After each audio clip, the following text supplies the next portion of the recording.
Welcome to Unreal Gems. This video kicks off the character physics series. In it we are going to learn how to apply physical animation to our characters. In this new series we'll see what we have to do to animate our characters based on physical assets. So in this case we are going to have, as always, our character blueprint, which inside has all of the components that we are going to need to have our character animated based on physics simulations. So the base requirement is to have a skeletal mesh, which is also associated to other types of physics assets, like for example the cloth asset, which is going to be in charge of cloth simulation, physics asset, which is going to be in charge of collisions and also more simple simulations, the types that use the character blueprint, which is physical animation. We are going to be able to simulate, for example, physical hits, the character being shot, or for example, losing control of some of the extremities. Next, we have another component in the character blueprint, which is going to be the machine learning deformer, which is going to allow us to simulate skin stretching and body stretching in a more realistic way. And the animation blueprint, which is going to be in charge of animating our character. So as you already know, running, jumping, what pose the character needs to be in, that's all going to be done in the animation blueprint. We can also do physics here, as we are going to see later. So the animation blueprint provides us with two different ways of animating using physical simulations, which are the R-band nodes, the rigid body animation nodes, and the anim dynamics nodes. Both of them do the same thing, but the rigid body animation nodes are more precise and use the physics asset, while the anim dynamics nodes are more performant but less precise simulations and don't need a physics asset. That's why they are painted in red, like the ML deformer, the machine learning deformer, which is also not going to need the physics asset. So in the character blueprint, we have the physical animation component, as we mentioned before, and the ragdoll, which is a special case that uses the physical animation for example, simulating the character's death or something like that. We can also dial in some cloth parameters, and as I mentioned before, we have the machine learning deformer that doesn't need a physics asset, that's why it's painted also in red. The rest of them, the cloth simulation, the physical animation, and the ragdoll, need the physics asset. All of these are the basic types of components and assets associated to character physics. So as I mentioned before, we need a skeletal mesh. That means that we need a hierarchy of bones which are going to tell the geometry which parts need to change depending on the animation. In this case, it's going to be a physical animation based on physics simulation, but it is the same as if we did the animation manually. So we need a bone hierarchy for everything that we want to animate and that we want to simulate. So I'm not gonna say a lot more on this topic, but I need to tell you that if you want to make it easier when you need to create the physics asset, it is important that the bones are aligned as you can see here. So you want the x-axis flowing down through the bone so that the constraints later in Unreal are created automatically and you don't have to do anything.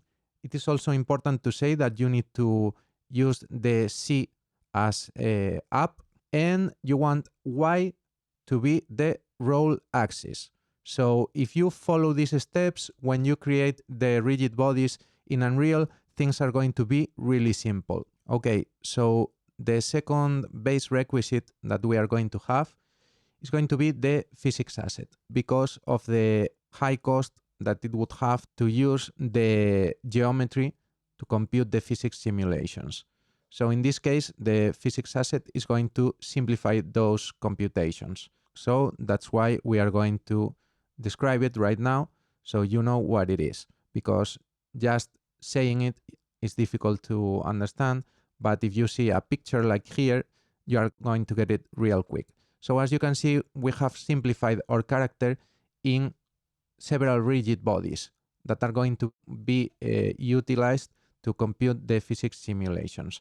So as you can see, the physics asset is just a set of rigid bodies and constraints that unite them and that are going to be used to calculate those physics simulations. Okay, so as we mentioned before, we need to import our skeletal mesh in Unreal Engine. So that's the first step. As you can see, in the advanced section, if you go down to physics, you are going to have this ticked. In this case, this is going to create the physics asset for you automatically. If you untick it, you can choose a physics asset that already exists. And if you leave it at none, that is going to create the skeletal mesh without a physics asset associated. In my case, since we want to see how to do it manually, to create the physics asset manually, I'm going to leave it blank. So import all, that leaves the skeletal mesh here without a physics asset. There are several ways of creating it. You can go right click and go to physics and physics asset, select the corresponding skeletal mesh, and that would be it. But I find it simpler to just right click, go to create, physics asset, and you can create and assign or create. If you select create and assign, the new physics asset is going to be assigned for you in the skeletal mesh. If you just create it, it's going to only create it. So let's go ahead and do it manually so you can see the process. So we click create. These are the automatic rigid body creation options. We'll talk about this in a later video because this one would be way too long if we dove into this right now. So let's go ahead and create the asset with the defaults. As you can see, the asset pops up, but if we go to the skeletal mesh, we can go over here. This is the same as double clicking here. If we go down to physics, you can see that the physics asset is set to none. So that means that there is no physics asset associated. So you need to go down and choose the one that you have created. So we would choose this one, which is this one. And as you can see, the automatic creation is not great because the rigid body sizes are not correct and some rigid bodies are out of place since the orientation that we mentioned before was not respected because this is an auto-rigged character. The constraints are not facing the correct way. So there are tons of problems. We will see in later videos how to fix them and how to create manually the rigid bodies, which is kind of the best option if you want the highest quality. Okay, so finally I just wanted you to see what we can achieve using these techniques. And as you can see, Citrine's hair is animated physically, but without me having to keyframe all of those hair bones and done automatically using the rigid body animation nodes. So that's it for this video. I hope that you have learned all of the basic concepts and are ready to get into the next videos of the series, in which we will learn how to create physics assets.